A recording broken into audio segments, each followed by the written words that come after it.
Iz Šenčurja spet proti 2 in povratni dvoboj je dobil oznako formalnost. S tem priložnost za počitek igralcem z največjo minutažo v zadnjem obdobju, je pa bilo treba tudi povratnih 90 minut za potrditev napredovanja v polfinale slovenskega pokalnega tekmovanja oddelati dovolj resno.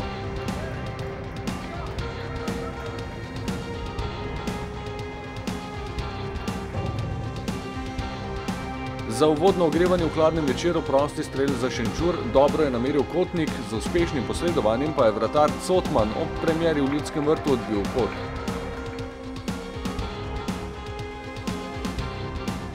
Nato so gostje izpeljali proti napad po levi strani, Levstek je prišel do soočenja z vratarjem, ni pa zmogel konkretnejšega zaključka. In po teh opozorilih ekipa v vijoličastem v igro z več odločnosti in priložnosti so se hitro zvrstile ena za drugo. Najprej je po podaji Mejača v kazenski prostor Bohar ob sprejemu preigral Kerna, toda žogo ob ciljanju v nasprotni kot usmeril mimo desne vratnice.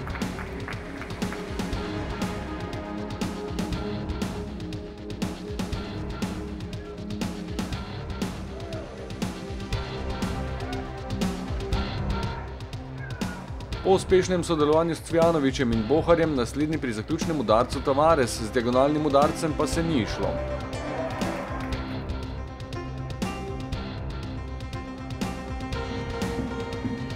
Nova situacija pa je prinesla vodstvo. Prodor Trajkovskega je s prekrškom ustavil Jerković, si prislužil rumeni karton, po prostem strelu pa 1:0. In trenutek za nov vpis v klubske knjige. Prvi gol v dresu NK Maribor je dosegel Luka Zahović. Po predložku Cvjanovića. Gostje niso uspeli takoj odpraviti nevarnosti, sledil je hiter odziv 18-letnega napadalca in žoga je v mreži.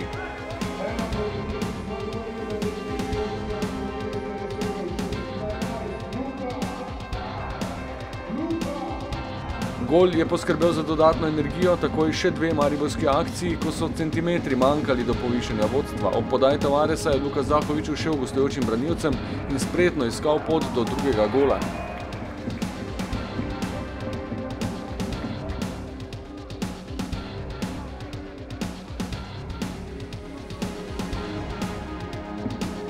Velika priložnost je ostala zapisana v 44 minuti v vlogi podajalca Moravac. Bohar se je znašel v obetavni situaciji pred vratarjem, toda žogo je usmeril ob desni vratnici.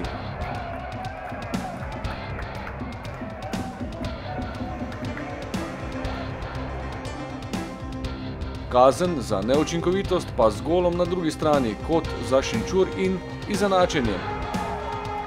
Z dobro odmerjenim udarcem z glavo je zadel Dovžan in kot se je kasneje izkazalo, dosegel končni rezultat. Zaključni del dvoboja je omogočil še nekaj priložnosti za preizkušanje različnih igralnih rešitev s pogledom v prihodnost. Tudi za nestrpno pričakovan prizor. Po enem mesecu spet na igrišču Jean-Philippe Mendy. Za vračanje občutkov in zaupanje, da bi morda lahko nastopil tudi ob finalu skupinskega dela Evropske lige proti Wiganu. Very good feeling to come back with the team and in the ground. Very good feeling. Yeah, I will work very hard. I make training before to have the hockey of the doctor, and now step by step. Dokler ne bo Mendy povsem pri močeh za nadaljevanje učinkovitega niza, so skušali delež prispevati preostali člani moštva, a si je status junaka prilastil vratar Šmajt. Po kotu, ki ga je izvajal Cvjanović in mestnem sodelovanju Derviševića ter Mejača do žoge Argus, po udarcu iz obrata pa odlično posredovanje gostujočega vratarja.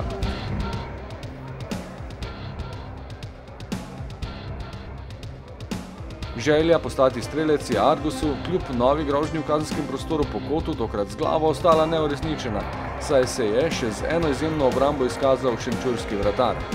Ostalo je 1:1 in uvrstitev v polfinale pokala Slovenije je potrjena s 6:3 v skupnem seštevku. Saj je prednost prve tekme pomenila, da lahko Ante Šimundža v pričakovanju zaključnih dvobojev proti Rudarju in Viganu poseže po rotacijah. Preostali polfinalisti pokalnega tekmovanja, ki se bo nadaljevalo spomladi, pa so Olimpija Gorica in Rudar Velenje. Tekma je dosegla svoj namen. Škoda, da nismo zmagali, imeli smo dovolj priložnosti, da bi tekmo zmagali, ampak je stvar v tem, da enostavno smo bili premalo koncentrirani v zaključku napada in obenem smo bili tudi premalo koncentrirani pri prekinitvi v fazi obrambe, da smo si dovolili ta zadetek, ampak smo dobili dovolj plusov. To pomeni, dobili smo Mejača v 90 minutah, dobili smo Mendija, da je občutil v igrišču, dobili smo kup mladih igralcev, ki so spet dobili svojo minutažo, pomeni, to je proces, skozi katerega moramo iti, mimo tega ne gre.